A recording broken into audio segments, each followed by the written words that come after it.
Now, many of the drones pouring in and out of the City of London this morning and evening had to survive the scorn of protesters camped out in front of St Paul's. They're part of a movement, it would be wrong to call it an organisation, which began with the campaign to occupy Wall Street in New York and has now spread to other Western cities where citizens have found their lives made a great deal poorer by the greed of bankers and their friends.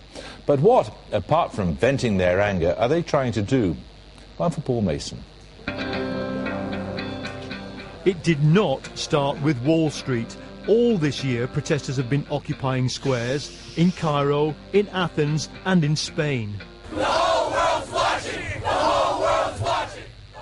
But the Wall Street occupation and the associated protests have now given birth to a worldwide movement.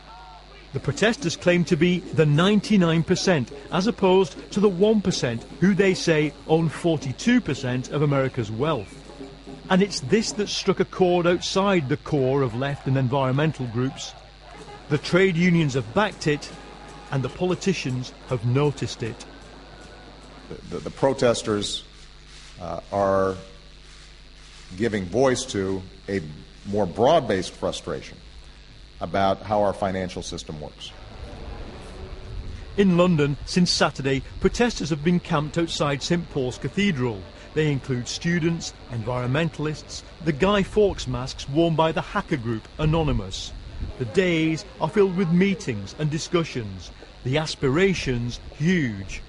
But why are they here? Because they feel powerless. Politicians are ignoring their demands. People here know that the cuts aren't necessary. They know that the banks gambled and lost, and £850 billion were pumped into those banks, and it's unfair for us, the general population, to be paying that money back by losing our services, or losing our jobs, or losing our welfare benefits. People here know that's wrong. What's new about this movement, here and across the world, is its intentional lack of connection with mainstream politics. Faced with this global occupation movement, what the mainstream media and politicians tend to ask is, what do they want from us? But for many people here, that is the wrong question. Many of the protesters think they are here to create something completely alternative and separate from the political processes they think have failed.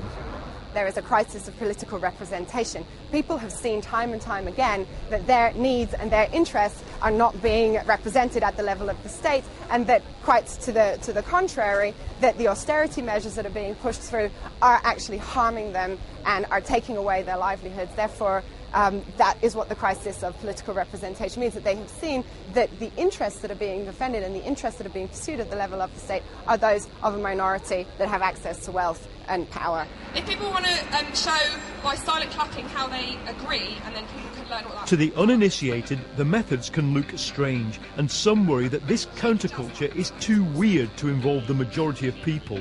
Another problem, as the nights get cold, is how long do you stay? And how do you know you've won? Well, joining us now from New York, the filmmaker and author Michael Moore. Michael Moore, how significant do you think these protests are?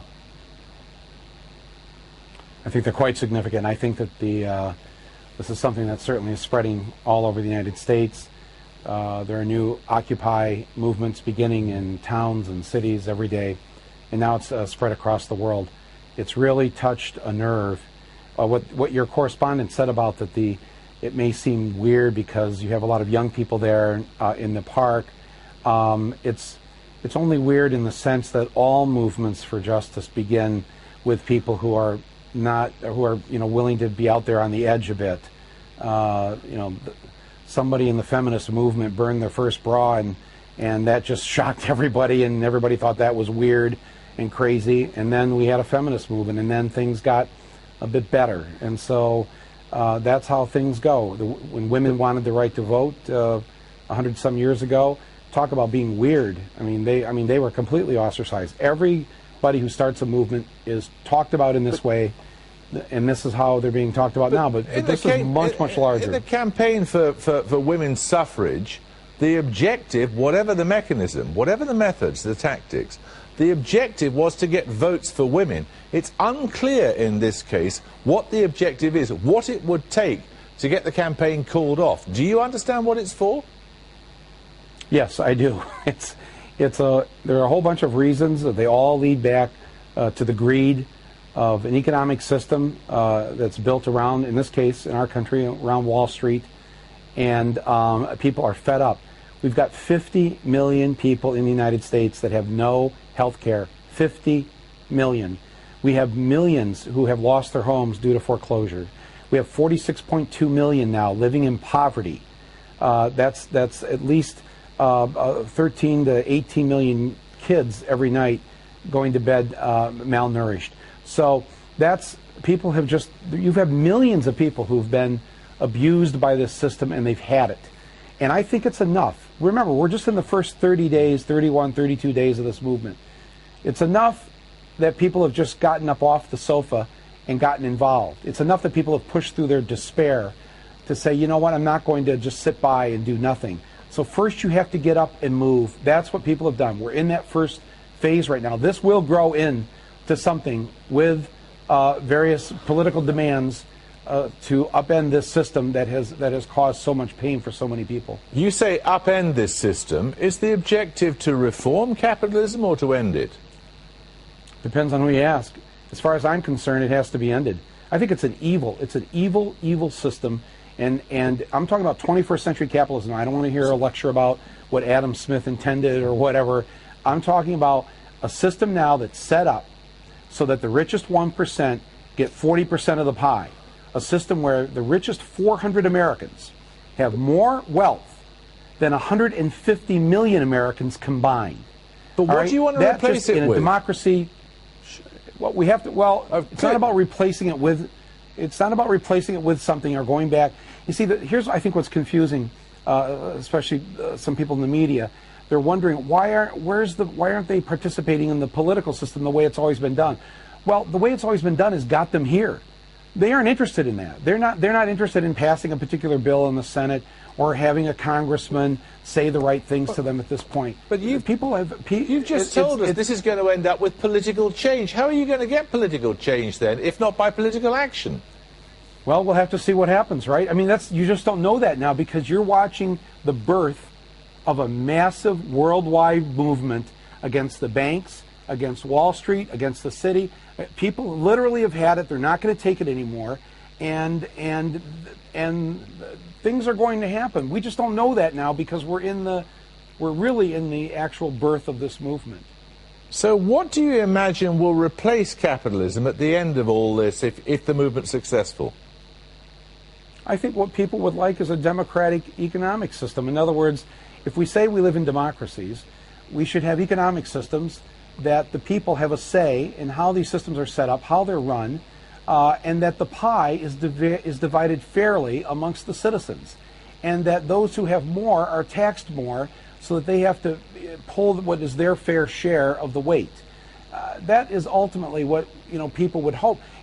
When I was a kid, people really weren't mad at rich people because the rich people, they built the factories, and it was kind of like, okay, well, they gave my dad a job, and now we get to have a house and we have a car and the kids get to go to college. That's all gone now because the rich, there was never really enough for them. They had to keep they wanted more and more. There's just like enough is the dirtiest word in capitalism. We need an economic system that's fair and just and democratic. That's not what capitalism is now. And I'm afraid the people, this isn't just me saying this, the people have had it, and they want something new, and maybe something new will have to be invented out of this. What would it take to persuade you that it was not necessary to have this campaign any longer? You mean why? Yeah. You mean what would it do for me to stop occupying Wall Street? Yeah. Any of a number of things. A fair tax rate so that the rich pay their fair taxes. Bring back the controls and regulations on Wall Street so they won't be able to do what they did in 2008 and before that again. I mean, there's a whole bunch of specifics that I would be happy to see happen. But ultimately, I don't think that. I mean, we have a political system where essentially now our candidates can legally be bought by billionaires. Money has to be completely removed from our political system. And there is a declaration. If you go online to the Occupy Wall Street website, there's a declaration that the General Assembly voted on down there, and you can see 19 or 20 different points that people are concerned about. It's not that people haven't expressed these concerns. It's just that it's not like the old way where it's, let's get somebody elected president. Let's get that bill passed in Congress. We're way beyond that now. We're not into fixing or reforming or tweaking. This is just simply has to end. The way of doing business as we know it has to come to an end. Michael Moore, thank you. Thank you, Jeremy. Thank you.